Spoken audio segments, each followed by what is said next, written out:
Hello, everyone. I am here today with Shannon Fahey. Did I say that right? Yes, Again, you did. I clarified with her before. This is Shannon. She is a wellness blogger, chronic illness blogger. She's over at simplyshenanigans.com, and we're going to give you guys her other handles at the end. But I ran into Shannon on Instagram, I think is how we connected. Yeah. And I was just super impressed by her writing and the community that she's started over there. So I'm really excited to be able to interview you today, Shannon. Thank you so much for being here. You're welcome. I'm so excited too, honestly. This is my first podcast interview, so yay! I'm excited. Well, it's part of the launch of my podcast, so it's new stuff for both of us. Awesome. So Shannon lives in California, so I'm very jealous of you right now. Where are you at in California? I'm about halfway between LA and San Francisco on the coast in a really small town called Atascadero. So some people may have heard of San Luis Obispo. There's a university there, but yeah, it's beautiful. It's, I'm 20 minutes from the beach and there's wine country and all that stuff. So I love it here. Awesome. I'm jealous because there's like a foot of snow outside my house right now. So I've lived in that too when I lived in Colorado, and I don't miss that. I don't think I ever will. It's fun for the kids to play in, but personally, I won't miss that if I ever move. So I'm talking like I'm moving. All right, we'll get on task here. Sorry, I just am really jealous of California. It's okay. Just come visit. So I think that we connected on Instagram because we both have interstitial cystitis, correct? Is that Yep. Okay. But before we go into illnesses, I kind of want to get to know you and let everybody get to know you a little bit better. You're done with school. You said you just graduated. What did you go to school for? I got my master's in agricultural economics. Wow. Yeah. I did that at Colorado State University. As I said, I lived in Colorado. Okay. And I graduated in May with that. I finished it here in California, but that was a challenge. And who are all of these animals that I see in your posts? I have a lot of them. So I have my dog Bailey, who is staring at my bedroom door right now because there's a cat on the other side of it, who is Willie, who is technically my parents' cat. I'm living with my parents at the moment, just getting on my feet with a new job and everything. Sure. Yeah. And then she's such a fun little fluffy cat. I love her so much. And then the horse is Prancer, who I've had since my senior year of high school. He was my high school and college rodeo horse, and I love him dearly. And now he's just kind of retired and hanging out. I still ride him all the time, but we just don't rope anymore. And then I've got my parents' dogs, who I have Rennie and Baloo, who are Bernese Mountain Dog and an Australian Shepherd. And then my dad's two dogs who live just south of here. There's a Beagle and a Chihuahua named Gracie and Turbo. Yeah. So a lot of animals.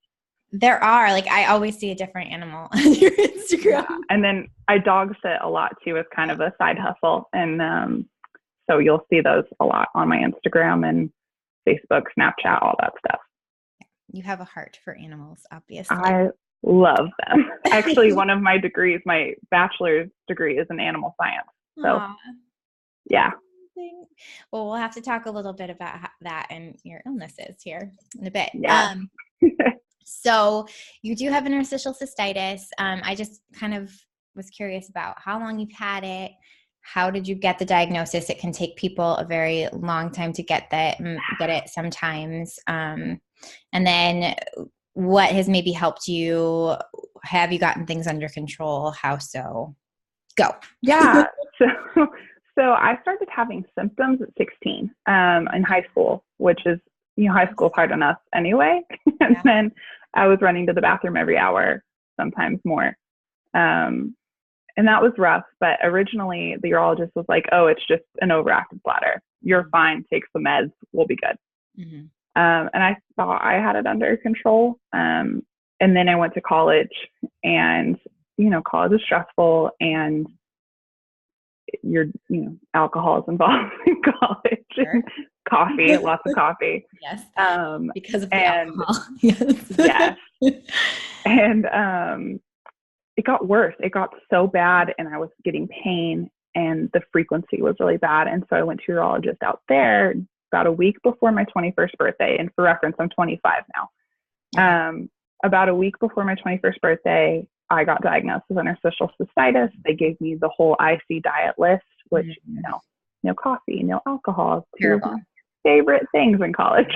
And anyway, and it was a week before my 21st birthday, and I was going to Vegas. No. Yeah. So I said, well, no, I'm still drinking. Yes. So went to Vegas, and it was so bad. I got up about every 10 minutes on the plane ride home from Vegas. It was horrible. The flight attendant thought I was like physically throwing up. I was not. Anyway, so I've had it symptoms since 16, a diagnosis since 21, 25 now. I had it under control. And then in grad school, it got worse again because of stress. And I'd pretty much stopped drinking, but intermittently I'd drink a bit. And I now haven't had alcohol that's my biggest trigger food. So I haven't had it in almost a year and a half now. So that helps. And then I got some treatments here. I got bladder installations here, which were scary, and I didn't like them. But, they help a lot for me anyway. And pelvic floor physical therapy. Those have been my two biggest tools in helping this. And then marshmallow root, of all things. I take marshmallow root capsules daily. Did it help you? That's impressive. So I got I had like the bag of like the actual marshmallow root, and I would like let it. It's so gross. Terrible. And then it really didn't do anything for me. So I was just like, well, this is dumb. I'm not drinking this anymore. But that's cool. But I think this is a good point. This is like good what we're finding here, because what worked for you is absolutely stuff that didn't work for me. And I think that's very typical of people with IC. I think that big time. Yeah. Like they think that there's one way to do it, because installations, I tried, I think 6 of them before they were like, okay, no, it's not working. So we're just going to be done. So they didn't work for me, but I think about 50% of people is what I have heard it's worked for. So I'm so glad that was helpful for you. Well, and then other medications and things like that, like Elmeron helps a lot of people, and it didn't help me. Yeah, it helps me. Yeah, so exactly. And there's some people who can tolerate coffee and alcohol really well, and I can tolerate decaf. Well, that's good. Yeah. You can at least get the flavor of it. Yes, I love coffee. But yeah, so that's you drink a nice substitute. Let's throw that in here. Yeah. You always are posting about that. Can you, if there's anyone watching that has IC that would like to have an alternative, what is it that you drink? I've tried a few different alternatives, just like regular herbal tea. I've tried dandelion root tea, which is a lot of people use as a coffee alternative. That actually made me pee a lot. So I don't try that. Stay away specifically from that. But what I use now is a coffee substitute called Rasa. It's an adaptogenic coffee alternative. And it's this tiny little company out of Boulder, Colorado, owned by a woman named Lopa, and she's amazing. Her and just like 3 other people, and they bag it all themselves. And so I drink their regular Rasa, which has all sorts of herbs and good stuff in it. And then their cacao Rasa too, which has this amazing chocolatey smell and a really nice, like subtle chocolatey flavor. And I drink that black, if you will. And they have another one that's a coffee Rasa blend for people who aren't ready to fully kick that coffee or just don't want to, which is fine too. But honestly, like, I was super pleasantly surprised when I first tried it that it didn't make my IC flare. They even asked the owner, I was like, oh, do you know what the pH is? Because as you know, like a lot of acidic foods tend to trigger IC flares. And the pH is around 6, which, 7's neutral. So that was awesome. I was so excited. And regular coffee, I think the pH is like 4. Yeah. So I was very pleasantly surprised with that. And I drink it pretty much every day. Sometimes I go hot chocolate, but pretty much every day. That's awesome. I'm so glad that you found something that works. So you guys got to go try that. I will put in the episode notes a link. Yeah.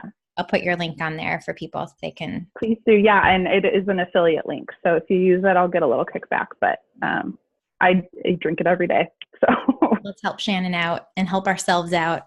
Ditch the coffee, drink something that won't hurt so your good though. You also have fibromyalgia. Is that correct? Yep. Okay. That is correct. And can you tell me a little bit about that, how that's impacted your life, diagnosis? Yeah. So, fibromyalgia and interstitial cystitis are often comorbid. So they happen together a lot, which makes so much sense for me. And because it's just, what fibromyalgia is essentially an overactive nervous system. So your nerves are firing at stimuli that's not even there, or that's very minimal. So it's a lot of chronic pain. It's a lot of just like, why does my knee hurt I'm sitting here? Like I'm literally not doing anything. My knee hurts, or my shoulders hurt, or my back's the biggest one. And then of course my bladder. And so that didn't start until grad school. That started while I was in grad school. And oftentimes they say it can be triggered by immense stress or trauma, whether it's emotional or physical, or mental or whatever. Trauma can trigger fibro. And I think that's probably what happened with me. Grad school was probably the hardest time in my life. And I was not in a great physical or mental health space. And so I was just in constant pain. I was exhausted. I didn't want to get out of bed. Like functioning was horrible. So, sorry. Yeah, it was rough. That's part of why I came home to finish up, and I went on medical leave for a little bit to get it handled. But I saw a rheumatologist here on the Central Coast who did some tests to rule out lupus or Lyme or any of those other ones that have similar symptoms. And he was like, well, symptomatically, this is probably fibro, because there's no like chemical test they can do. Right. That's pretty much how they have to do it, or the pressure point test, or I'm going to call it a pressure point test because I can't remember the actual name of it right now. So that's how I got that diagnosis, and that was about a year ago. And that it's just really made me kind of reprioritize.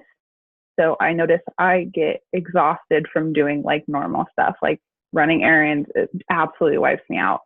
Work, it's exhausting, but it's work. So when is it not exhausting? And I just have to be a little more careful. I have to know like when to rest and when to go have fun. And it's not like you can't have fun with it. It's just kind of prioritizing, okay, what's actually serving me? What is important to me? What do I need to do? And then everything else comes afterwards. And that's okay. I'm a pretty low-key person anyway. I'm very much like, I'm just going to lay in bed with my dog and read a book or watch Netflix. So that's fine with me. Back in, when in grad school, it was hard because I was going all the time. And I didn't know it was fibro then, but that's essentially what it was. And it was me beating myself up for, why can't I do this? Why does everything hurt? Why am I so exhausted all the time? But I think I have a really good balance going. I'm on some good meds that help me a lot, and they help me sleep, which is a big thing.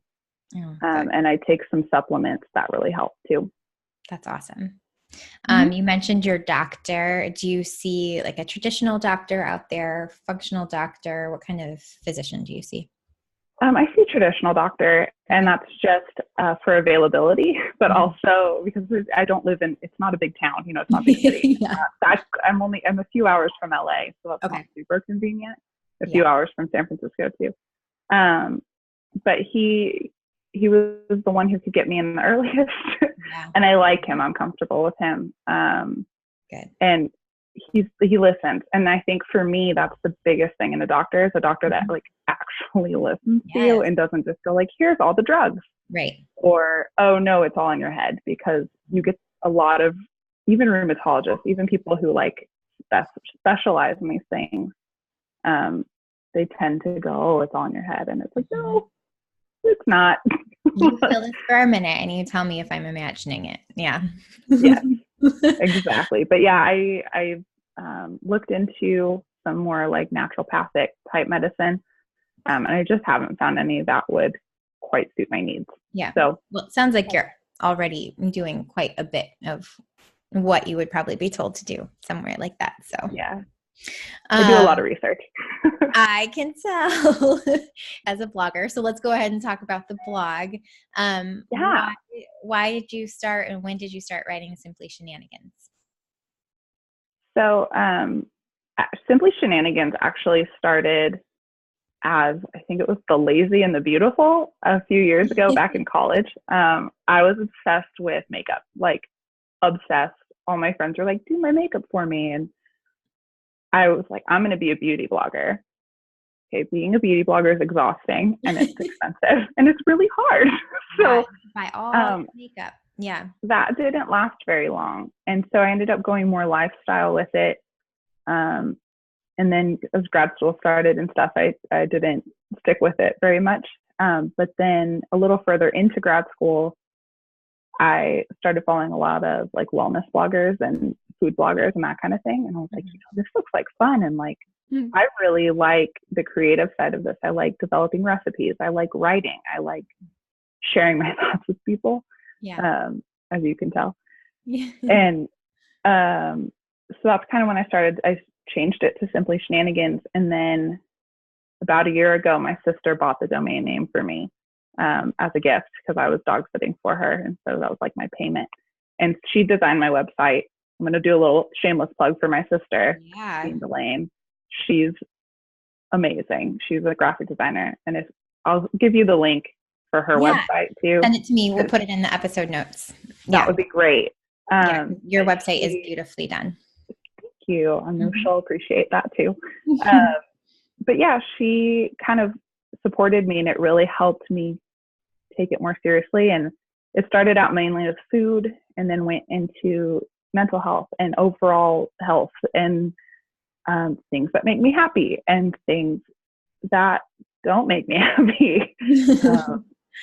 Things I'm enjoying or random thoughts I had, because to me, wellness and blogging don't need to just be about one thing. It doesn't need to just be food or exercise or whatever. It can be all these different things. And so that's kind of the space I'm out with Simply Shenanigans right now. The space I'm in with Simply Shenanigans right now is what's served me, what's serving my readers.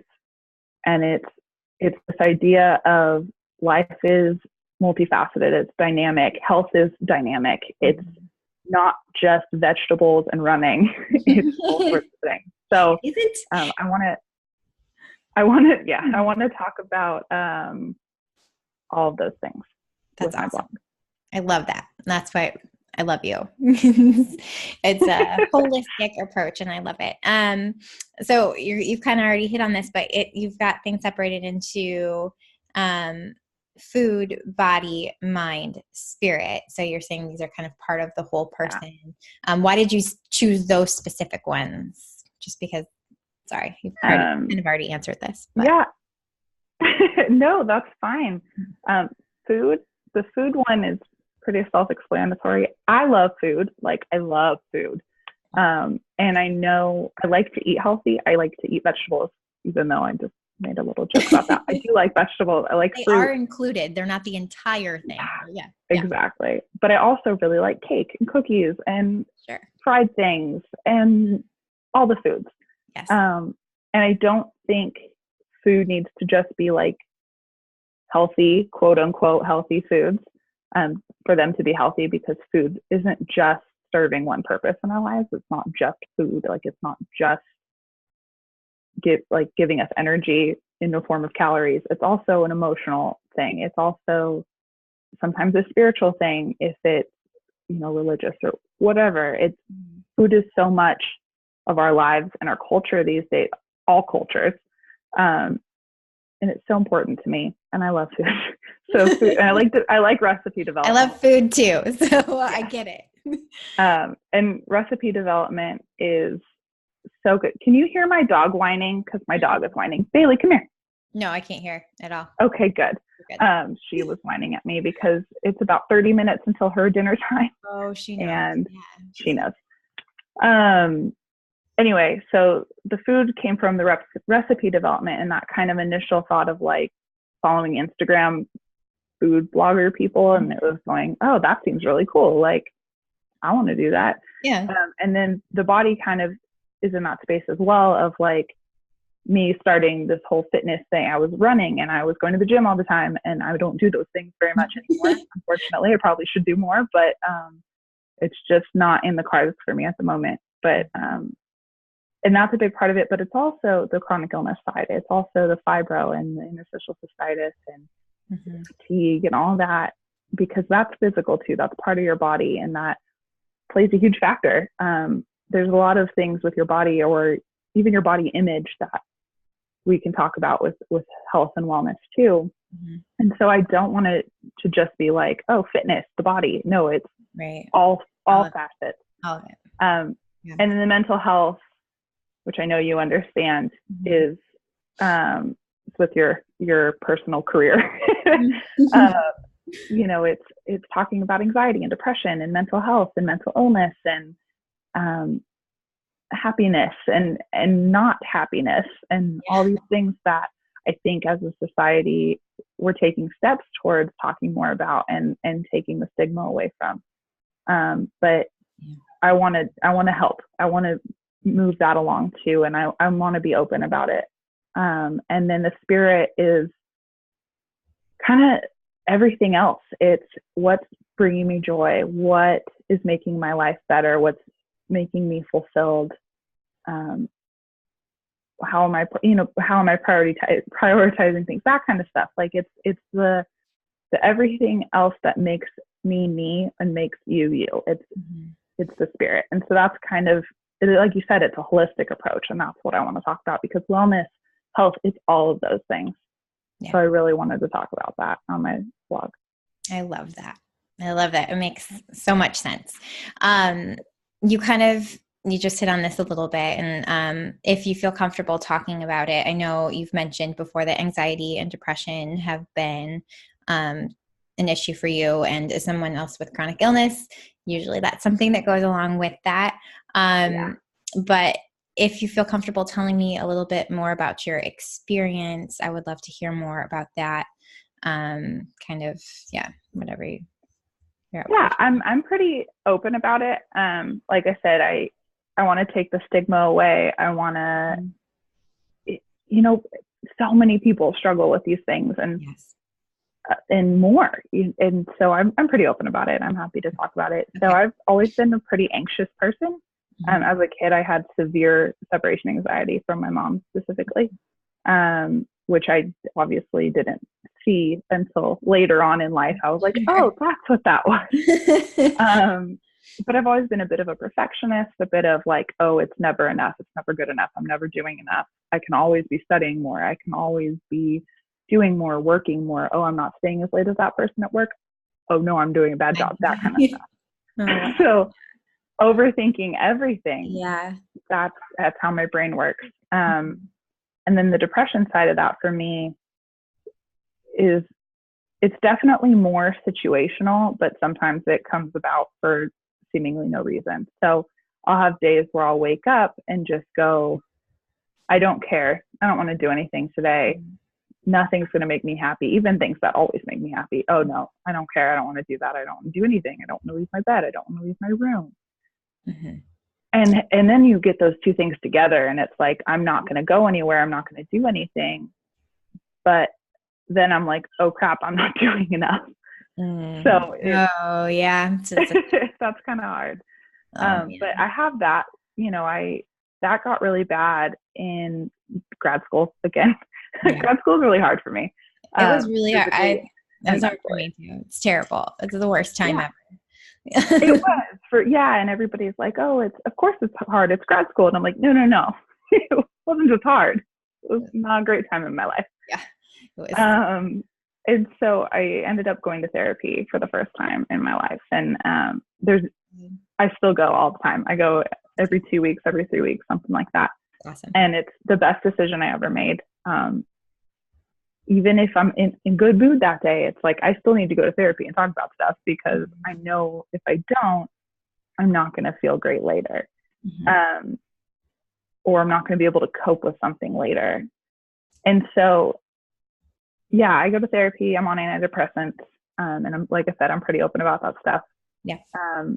But I'm in such a good place right now, you know. Good. My life is good, but more than that, I'm able to handle if the anxiety does come around. My dog is trying to sit on me. I love it. She can be a part of it if she wants. It's cool, Bailey. Oh, she probably wants to. But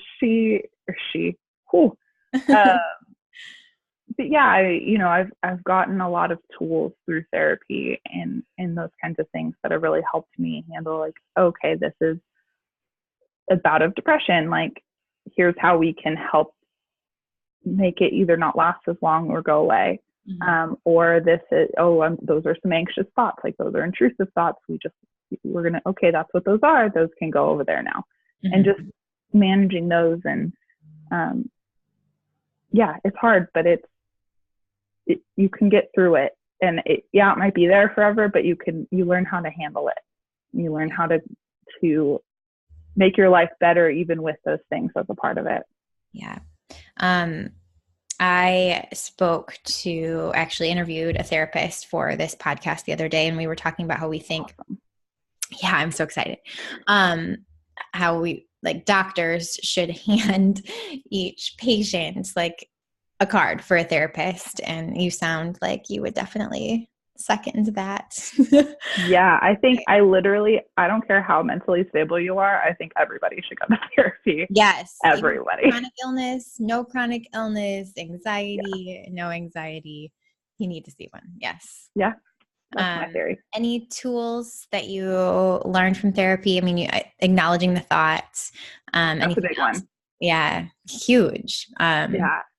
Anything else that you found particularly helpful that someone might find useful? Yeah. Breathing. Breathing is a big one. I know that sounds like, so like, oh yeah, we breathe. No, that's what the therapist said the other day. Structured breathing. I was having a panic attack in grad school, of all times. Your favorite time. And yeah, my favorite. And I had to call one of their hotlines because I couldn't get out of it. And they gave me that. You breathe in for 4 seconds, hold it for 4 seconds, breathe out for 4 seconds. And if I feel myself start to spiral, which I'm not much recently, or I haven't much recently, that's kind of a big awesome tool for me. And then meditation is huge. I don't do it as much as I probably should, but it's just helping. It helps you kind of quiet your mind and just let things go. So once you're in that anxious space, you're able to do that a little bit better. Yeah. Avoiding caffeine has been big. Yeah. I still eat chocolate and stuff, which has caffeine, but that's a big one. Enough sleep is another big one, but not too much sleep. Right. Those are also my dog who keeps whining at me. My dog is a big part of my mental. My animals are a big part, and making sure, like, even if I don't want to, or I feel like I don't have time, or I could be doing something else, finding that time to do the little things or spend time with my dog, my very whiny dog at the moment. I can't hear her. I'm really glad because I can. It's probably driving you nuts, but it's not driving any of the rest of us nuts. She is my kid and I love her. But spending time with my animals is a big part of it. Just there's something so calming about animals. So if people don't have animals, see if you can volunteer or like go sit at an animal shelter, because I know like our local animal shelter, they'll let you just like come hang out with the cat. Oh yeah, I do it all the time. I bring my kid in and almost leave with a cat every time. Oh yeah, same here. But I don't have the research study for this, but I have read that it lowers, like they've done studies, and your blood pressure actually lowers as you're petting an animal. So it's so cool. It's amazing. So you and I have kind of connected on sort of our philosophy about thinking about chronic illness, and we both kind of try to focus on wellness as opposed to illness. But what do you wish that the chronic illness community talked less about? So you sent me this question. This is probably the hardest question on the list for me. Sorry. No, don't apologize. It's great. Love critical thinking like this. Okay. It is so hard because I want to be such a positive person, right? I want to be like, oh, maybe it was a bad flare day, but I got to do this or something along those lines. And so initially my thought was, oh, I want people to talk less about the bad things in their life. Mm-hmm. But then I thought back to when I first was getting diagnosed with things. I didn't know anybody else. I'd never heard of interstitial cystitis. I'd never heard of my illness, let alone somebody who's 21 years old. Right. It's just like something 80-year-olds get. That. Yeah, it was like somebody who's women had children and had multiple, and I'd not had any. Yeah. Not had any. So that's not the right answer for me, but it is something I want to talk about, if that's okay. Yeah, please. It is so important, I think, to talk about our hardships, our flares, our struggles, our symptoms, whatever it may be, especially so that we know we're not alone, but also so others know they're not alone. Mm-hmm. Because I think that was the scariest part of getting diagnosed with a chronic illness, was feeling like I'm the only 21-year-old with a bladder issue. Like, what is happening? Yes. Or with a chronic illness or whatever. And that's not true, obviously, but that's how it feels. And so I think it is so important to talk about those things, but in the same breath, I think it's just as important not to stay there. So like, let's say we need to vent, right? We need to get it out. We need to talk about it. We need to make sure we know we're not alone. Yeah. But then it's like, okay, but if things start to improve, don't stay there. Like, let things improve. Mm-hmm. Let your emotions improve. Let everything it's okay. Also, something I really think we need to start saying less of. So actually answering your question. You're fine. You're good. It could be worse. And I put that in quotes for people who are listening on the podcast and not videoing this. Yeah. It could be worse, or I'm not sick enough, or I'm too young for this, because I think that so invalidates what each of us is going through. Mm-hmm. I feel that way about myself all the time. I'm like, oh yeah, I'm in severe pain right now. Not right now, but like sometimes arbitrarily right now. Gotcha. I'll be like, oh, I'm in so much pain, but I'm still not sick enough to take a sick day, or I'm still not sick enough to lay in bed for a few more hours, or to set a boundary that I really need to be setting for myself. Yeah. So I'm not sick enough, in quotes.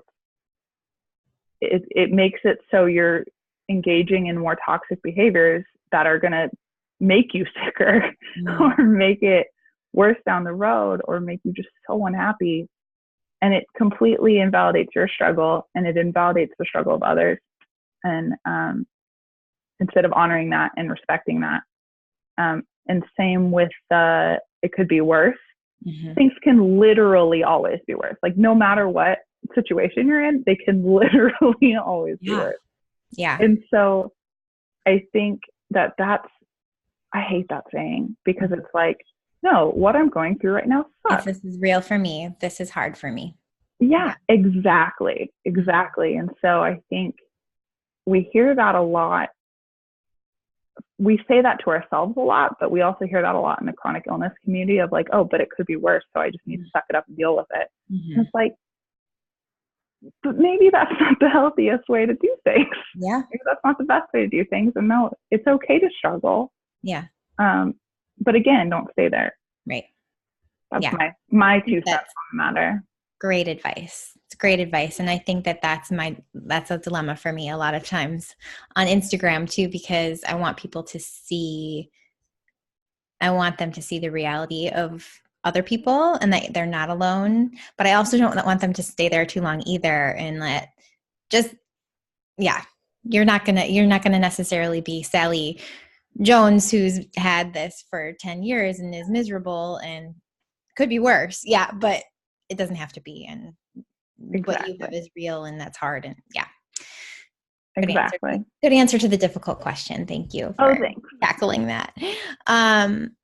Tell me more about it's okay to not be okay. It's so as I was saying, sorry, like it's okay to be okay. I just butchered it. You're so like, what? I don't know about that. I never said that. It's okay to be okay. So as we've all heard, it's okay to not be okay, which is totally valid too. It's so true. That's something I have to tell myself sometimes. It's okay. Like if you're not okay. But at the same time, it's totally okay if you are. And what I mean by that is I think the chronic illness community, but also we as a society, we often kind of glamorize struggle, and we glamorize hardship and being sick, or going through a hard time, or what have you. There's so much honor and glamour and beauty, if you will, in the struggle. And there doesn't have to be. Like, just because you're okay, just because you're happy, things are going good, like you just got a raise, or you're out on a beautiful walk, or whatever, you don't have to be having a hard time for your feelings to be valid, or for your journey to be any more legitimate. It's okay if things are easy. It's okay if you're happy 99% of the time, 100% of the time. It's okay.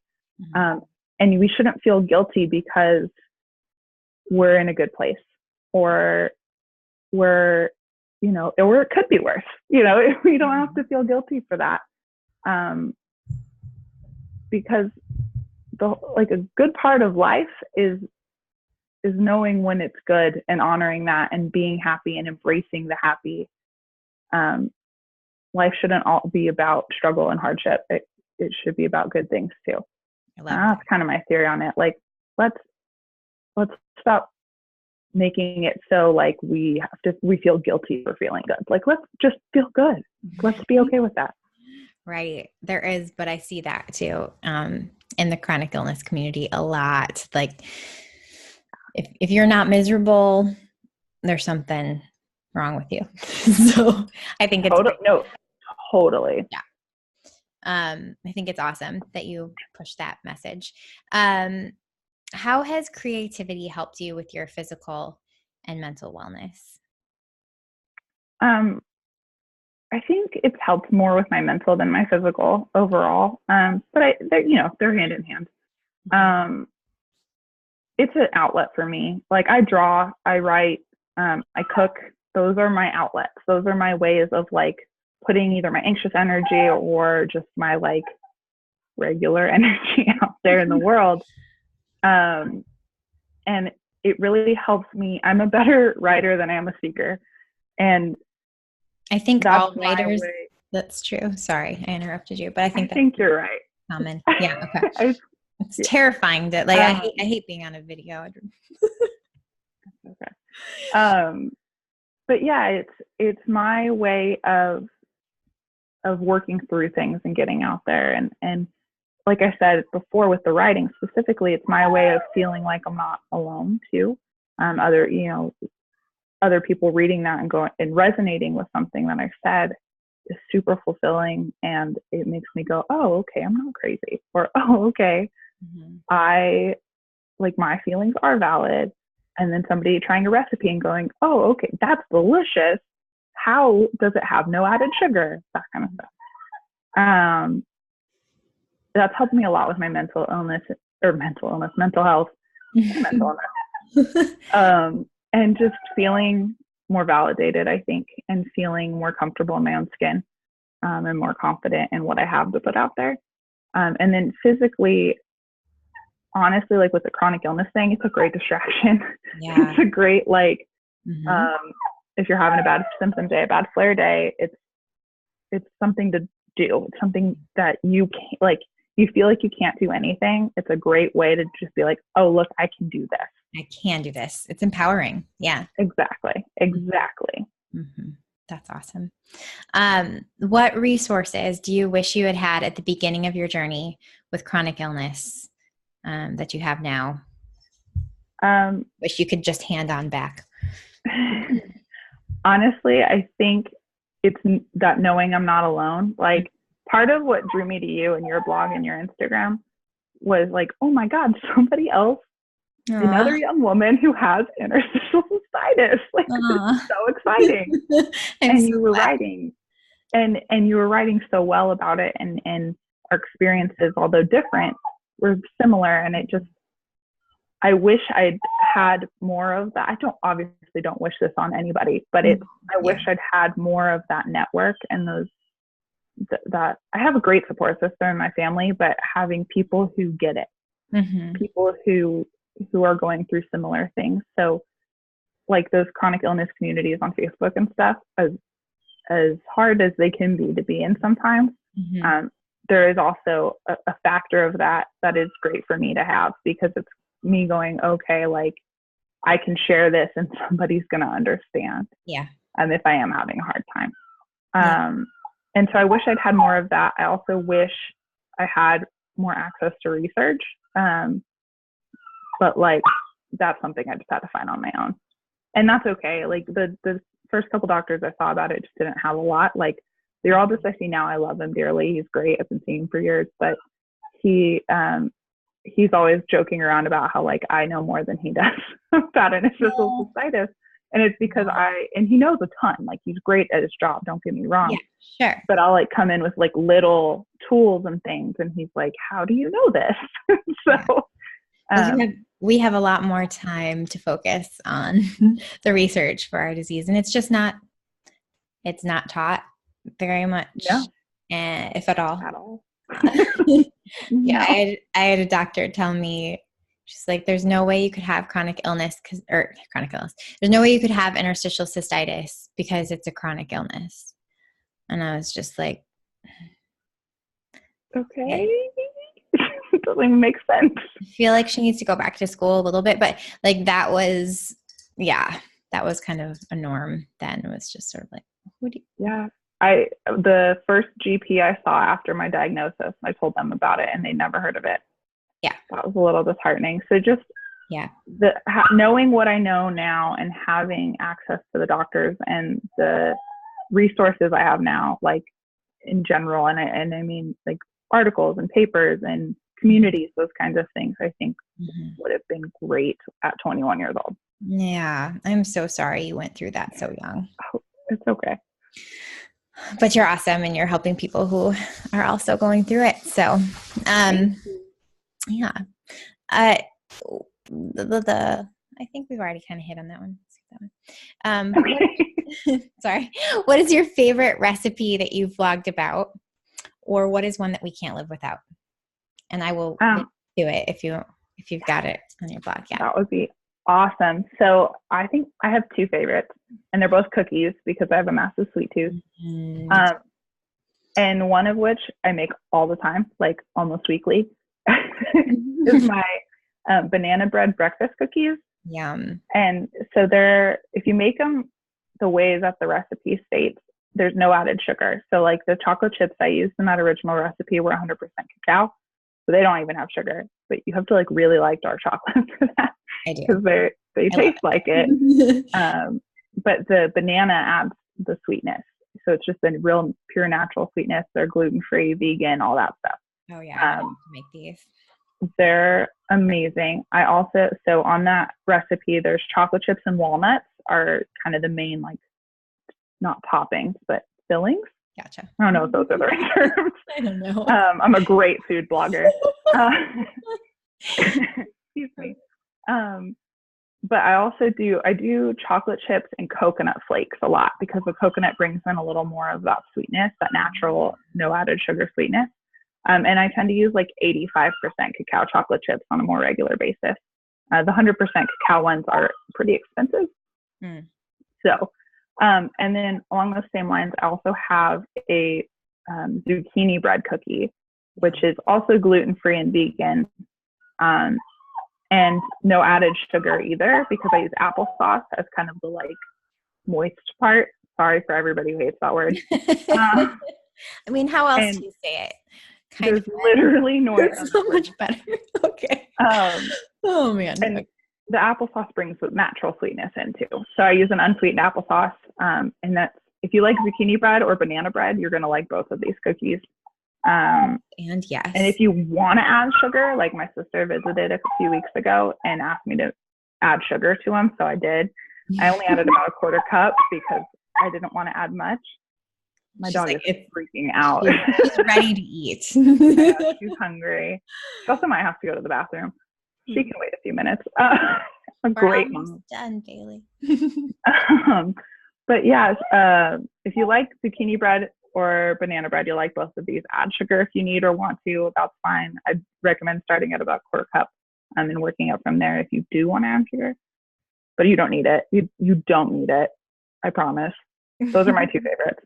Yum. Okay, so email me that link to those as well. And I will. Show notes. They'll be there. You can get baking right away after this episode. Okay, so we're going to end. Bailey's got to go to the bathroom and eat her dinner, so we're going to rapid fire through these. All right, great. Okay, so what is your current mantra? Embrace the gloriousness that you are is kind of my always mantra. I saw it on Pinterest one day and I was like, this is it. This is my mantra. There you go. I love it. What word do you always misspell? Anything that has double letters in it. I never know if it is double letters or not double letters. So one word I use at work a lot is amend. And I always think it needs to have two M's, but it doesn't. It doesn't? I was just thinking, I had two M's. Oh. Yeah. There you go. Best movie. This is a hard one. This is another hard one. I would say like drama, Dr. Zhivago, or To Kill a Mockingbird. Comedy, Monty Python and the Holy Grail. Oh, so good. It's on Netflix right now. PSA. It is? Mm-hmm. We've been debating showing our son. He's 8. I'm like, is he ready? I think he could be. I think he's ready. I watched it the first time. I was like 8 or 9. Okay. It's going to happen. Worst movie? I don't have one. I have a really bad memory with movies. That's fine. I would say, Paranormal Activity. Oh, yeah. No, I can't do scary. So no, that one freaked me out too bad. Even though it wasn't even that good. Like my logic was like, no, this is not a good movie. There's no way that could happen. Yeah. Yeah, but then because of the way the cameras were and stuff, I was just like, but this could happen, and it can't. So. You can't. Which food do you crave the most that you can't eat or try to limit? I know that coffee. That's an easy one. Coffee. Lattes specifically. It is possible that one day you'll be able to have it again. Just saying. I know. I went like a solid year and a half, close to 2 years before I had it again. So. And then after that would be wine. Or Dr. Pepper. Oh, Dr. Pepper. I haven't had Dr. Pepper in years. Yeah, same. Yeah. But as far as, let's hit real quick. I know I said rapid fire, but the IC diet, I think a lot of people that are diagnosed, they're handed that list and it's devastating. And they think all of these items, like I'm only going to have blueberries and pears for the rest of my life. I cried. I literally cried when I got that list. Blueberries and pears, like the most boring fruit to eat for the rest of it.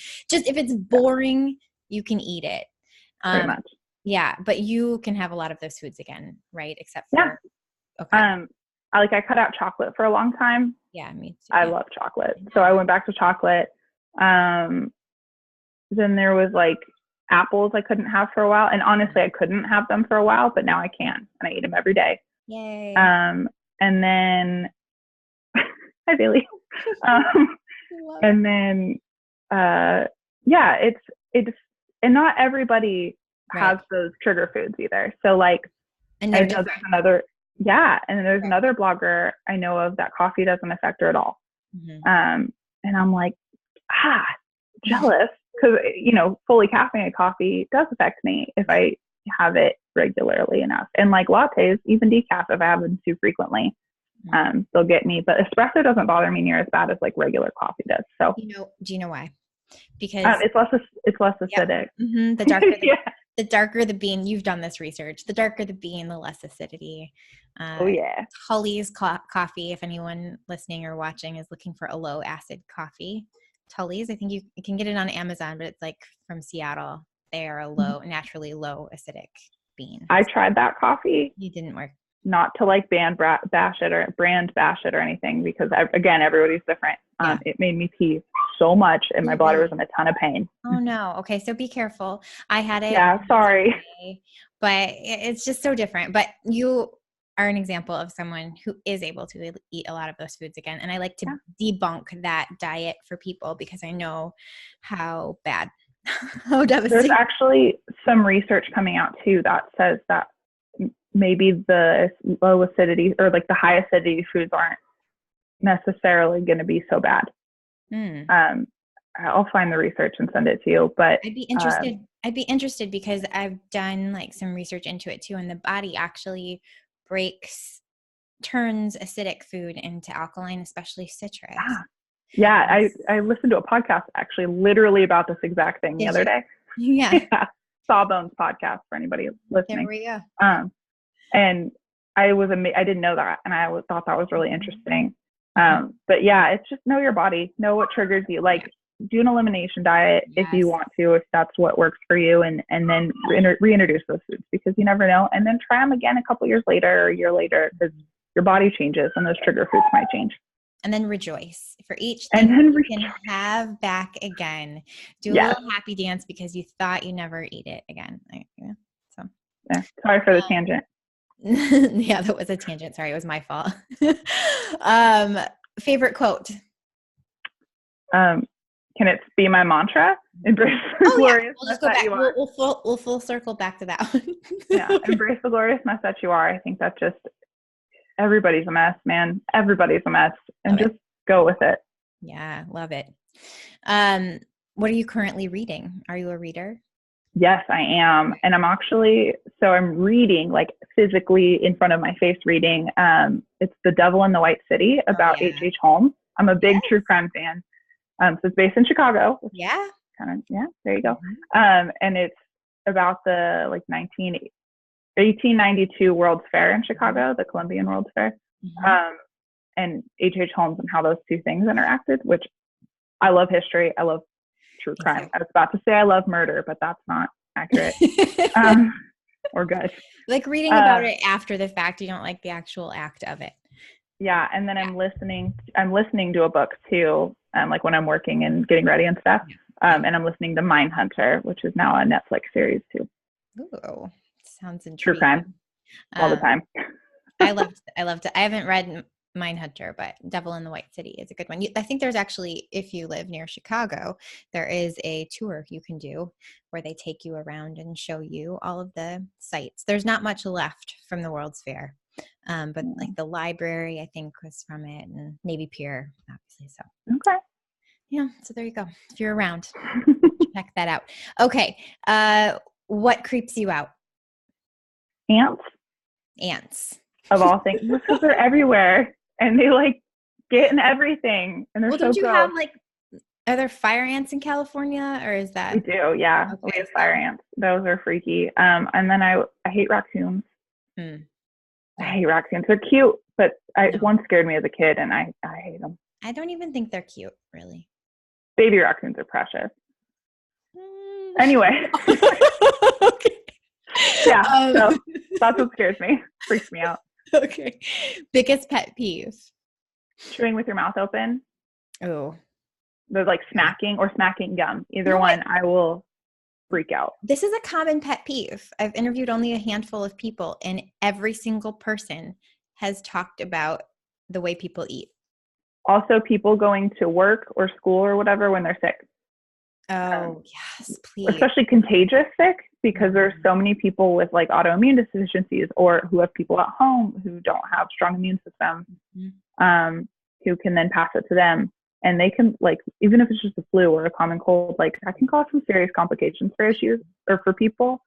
And, or just like make it so they can't go to work for weeks. And that's not cool. Yeah. They're already missing work for other reasons. Exactly. New Year's resolutions? I was thinking about resolutions. So I'm a little hesitant to call anything a resolution just because it feels like things need to be fixed when you say it's a resolution, right? It's like, oh, I need to lose weight because my weight needs to be fixed. No, it doesn't. Or whatever. But I think mine is, I guess, more of an intention, which I guess is semantics. But I want to spend more time outside. I want to spend more time enjoying myself. I also want to get out of my comfort zone because I'm very comfortable in my comfort zone. And I'm bad about getting outside of it. Also read more books. I love it. Those are great. Those are great intentions. Is that what you said? Yeah, I guess it's just an attitude thing for me personally, because I know intentions brings about this idea of like, I should be doing something, which brings about this idea of guilt and stress. And it doesn't need to be that way. It should be something you want to do. Something positive. I love it. That's all the questions I have for you, Shannon. Great. Thank you so much. It was so fun. I have loved just getting to know you through Instagram and through your blog, and I really appreciate everything that you've shared with everyone today. So thank you. Well, thank you for having me on. This, like I said, my first one, and this was awesome. This was so great. Yeah. So if someone wants to find you, where are the best places that they can go? So my blog is simplyshenanigans.com, which it's simply, and then Shannon, ShannonAgins.com. It's a play on words. Love it. I love it. And then my Facebook and Instagram handles are simply shenanigans, spelled the same. And then I'm on Twitter at S_shenanigans. And you can find me any of those places. If you have any questions, want to collaborate, anything like that, just shoot me an email, either through my blog or on Instagram. I have my email hooked up there too. And I love to chat with people. So reach out, please. Awesome. Yes, please do find Shannon. She's awesome. And if nothing less, you've got to go find that recipe, you guys. Click the link for those cookies. I literally eat them for breakfast. Like, they're so good. And dessert. Sometimes on the same day. Why not for every meal? Because why not? Yeah, exactly. All right, Shannon. Well, I'm going to let you take your dog outside. Yeah. And sorry if anybody could hear her. I apologize. There was maybe a short span where we heard her, but you know what? She was fine. She sounds like a bird when she's upset. It's kind of funny. Oh. Well, thank you so much. You have an amazing evening. Thank you. You too. Yay. All right. We'll talk to you soon. All right. Bye. Bye-bye.